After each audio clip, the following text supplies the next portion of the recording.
want to talk about the differences between the big four chatbots. So we have ChatGPT, we have Claude, we have Gemini, and we have Copilot as well. And they all have really, really different features and different strengths and very much different weaknesses. A lot of people ask me the difference between them. So I wanted to take you through each one today about what I think. I use all four of them. As an AI trainer, as an AI speaker, I need to get as up to date on all of them as possible. So I use them all. I just want to kind of share my thoughts on which one's best for what.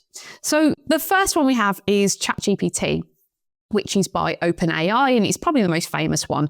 I think a lot of beginners certainly think that ChatGPT is the only one out there. They might have a little bit of Copilot at work potentially, but that's the one that most of us are grabbing for and most of us are downloading as well. It's certainly where I started. So that is, I say, the big one. It's the all-rounder, the kind of Swiss Army knife.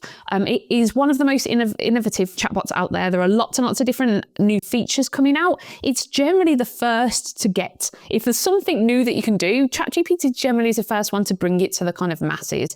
It is absolutely brilliant for lots of different things. It has a deep research function. It has advanced data analysis function. You've got projects, which are kind of like interactive little mini chats where you can file things away. So imagine if your folders became interactive. So your folders on your desktop became interactive. ChatGPT's got those, which is great. It has agents. They're they're kind of very early and very new. And they're quite interesting to watch go out and do things, but I think they're quite flawed right now. And it has lots of other different features as well. So there's loads and loads of different things you can do with ChatGPT. I would say its strengths are its innovation. It's pretty good at coming up with new things and it's very intuitive to use. But I would say its weaknesses around its copy are just not good. Its copywriting is still poor, particularly now we're on the latest model GPT-5 as we record this, which I just think is not good. 4.0 wasn't great. GPT-5 was meant to be much better. It isn't. So we still end up with this very AI generated sounding copy. So as an ex-copywriter, I'm very, very harsh on these AI tools. I still don't think any of them are anywhere near human standard, but this ChatGPT really, really lets it down when it comes to copy. The next one we have is Claude by Anthropic, which is part owned by Amazon as well. So there's no small horses in this race at all. There's a lot of all the biggest companies in the world. You've got Microsoft, OpenAI, Google, Amazon. All these people are leading this kind of AI race.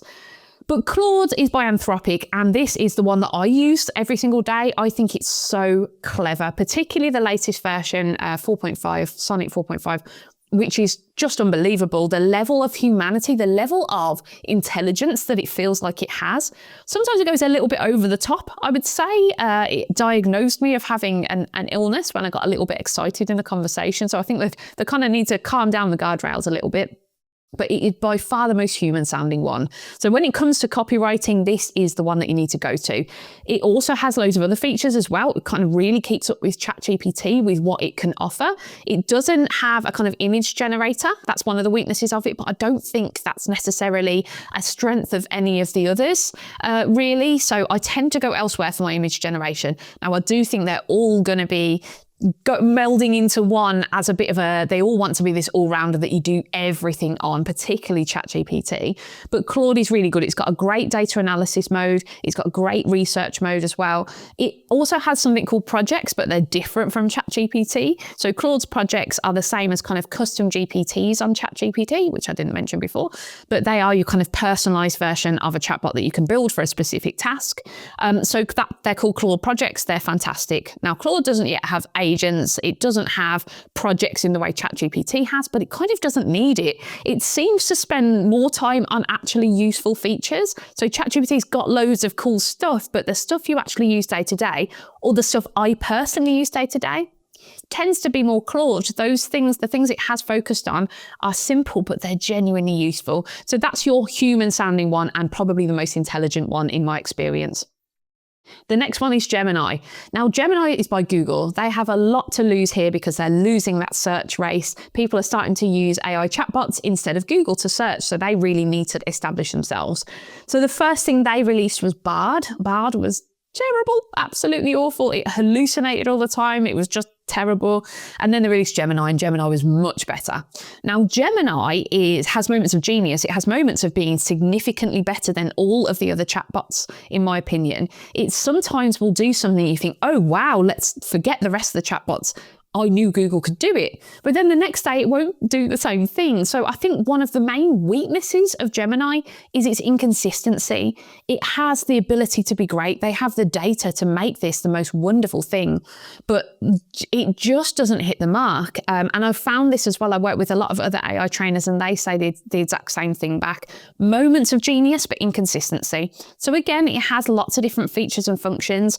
One of its strengths is NanoBanana, one of my favorite names as well. So this is an image creator, an image editor, and it is best in class right now. It's absolutely brilliant, but it is, again, inconsistent. So you might be able to do something and get an amazing result one day and then put in the same words a little later and it doesn't seem to have that same quality, which is really frustrating. So when it comes to having a daily tool, and I am using my Claude every single day, multiple times a day at home and at work, I need consistency. So I would always call Google or Gemini the one to watch. I think they have the most to lose. They're the company that have dominated search for such a long time. So I'm really keen to see what comes out of there.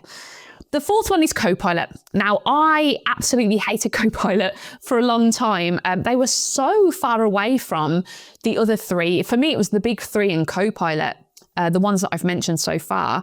But I frequently, probably 90% of my training clients, have Copilots. I had to learn it, and it felt so frustrating to say, this is what's possible with AI, but with Copilot, you can only get to this level.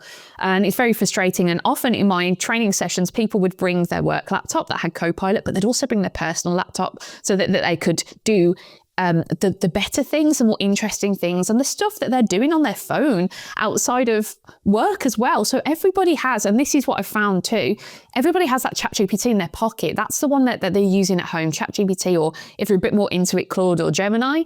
But when they see that disparity between what Copilot can do and what ChatGPT can do, they kind of naturally start to use ChatGPT anyway. And then we have the risk of shadow AI, which is a bit of data leakage as well. Whole other topic. I'll do a separate video on shadow AI. But with Copilot, they stepped it up hugely. They really have been listening to their users, I've seen, and I'm really relieved actually, because it makes my training lessons on Copilot so much more interesting. And they introduce things like in Copilot 365, we now have Notebook, which is this sort of interactive second brain.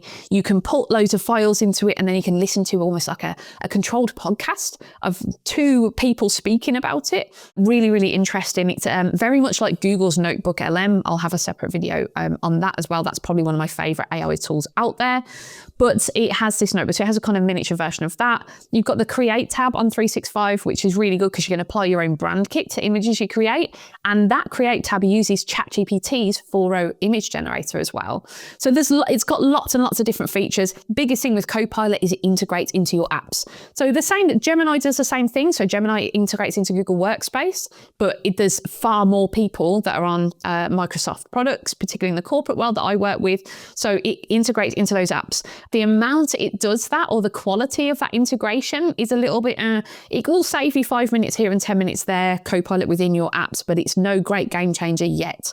The chat is fine. It uses the same model as ChatGPT, although it seems to have instructions that make it a little bit boring and a little bit plain. So I still feel a little disappointed with the general chat from Copilot, but everything else, the other features are definitely coming up to the mark too. It also has agents as well, but it's really annoying because they're not technically agents. They are assistants. They're like custom GPTs, or Gemini has gems, or Claude has its projects. I think one of the main frustrations for me is the difference in naming conventions as well. So a Claude project is the same as a custom GPT, but a custom GPT is the same as a Copilot agent, and they're called projects, GPTs, agents. It's really confusing for beginners. So I think one thing that would be really cool is to have consistent naming at least. But there you go. That is an introduction to a beginner's level introduction to the big four chatbots and the differences between them. And my vote goes right now to Claude. It's the most human, it's the most intelligent, and it's the most useful.